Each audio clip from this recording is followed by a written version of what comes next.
10 to 25% of children are abused. They're abused either emotionally, physically, or sexually. And they're finding that children that have had this maltreatment end up with long-term depression, and it doesn't usually respond to the normal pharmaceutical drugs, or the normal treatment with psychotherapy. Right. Well, what we're looking at here is stuff that's pretty severe, and it's really naive to think that what you can do is just go back and make a couple of changes in neurotransmitters and expect that you're going to balance things and kids are going to be fine. That's just the most ridiculous thing I've ever heard. And I'm really disappointed in our psychiatrists who become psychopharmacologists who have forgotten the work of Freud and Erickson and all these people who have contributed so much to psychotherapy. Because these kids have to work through their problems. It's not about suppressing symptoms, and it's not about balancing neurotransmitters. It's such a shame, though, that this many children are really maltreated. Well, there may be more. Some estimates as high as 25%. I think sometimes that parents, it's not just parents. I mean, it could be grandparents or older siblings or aunts and uncles. Families and friends. Yes, and I think that a lot of times people aren't realizing what effect they're really having on these children. That's tremendous. But see, each person's got their story and reason for doing what they do.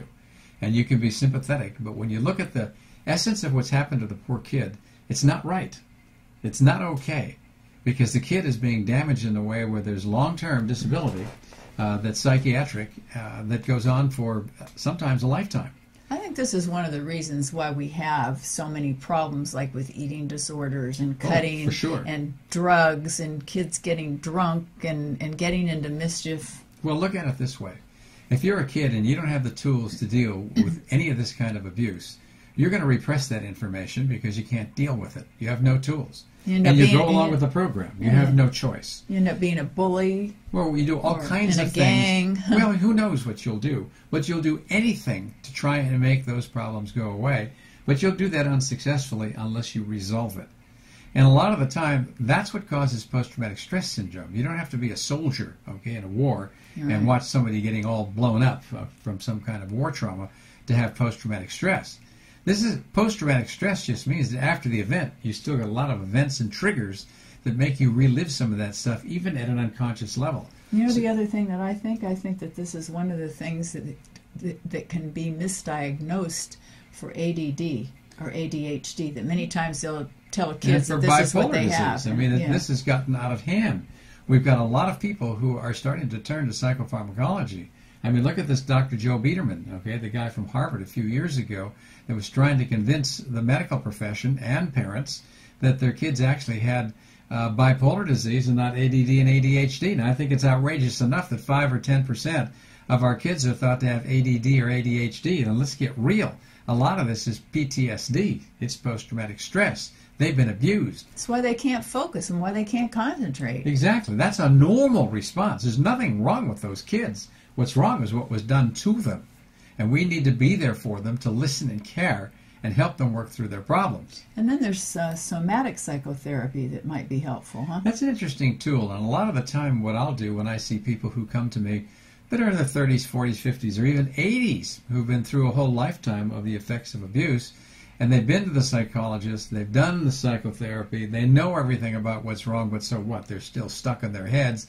They haven't resolved the issue. That's when I turn to what Vicki's talking about as somatic psychotherapy, which means that we look to the body to hold the memory of every experience we've ever had in our muscles. And when you release the muscle tension by doing certain kinds of massage, you can get the memory to come alive from what was held in that tension pattern so that you can re-experience it.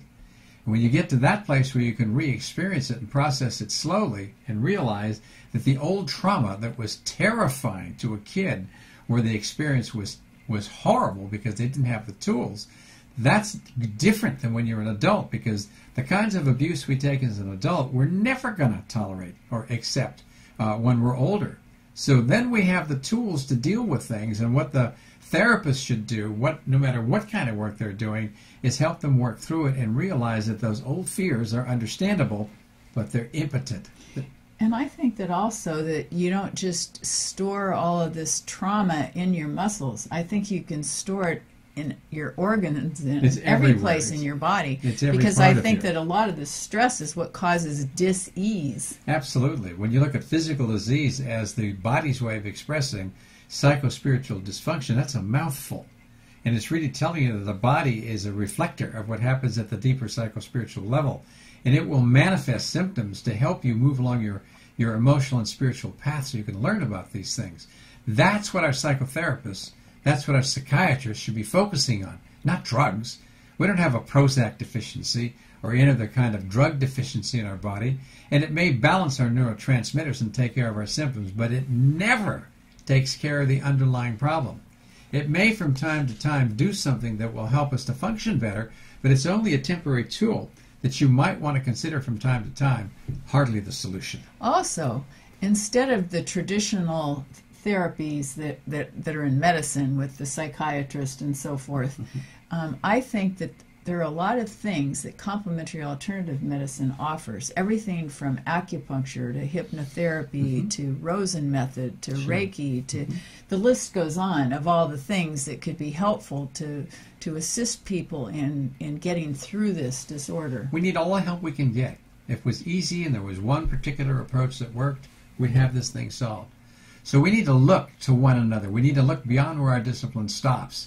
We need to accept new therapies that are out there and look at them seriously and see if we can find ways to work together so we can create new ways of dealing with problems that we haven't been able to solve.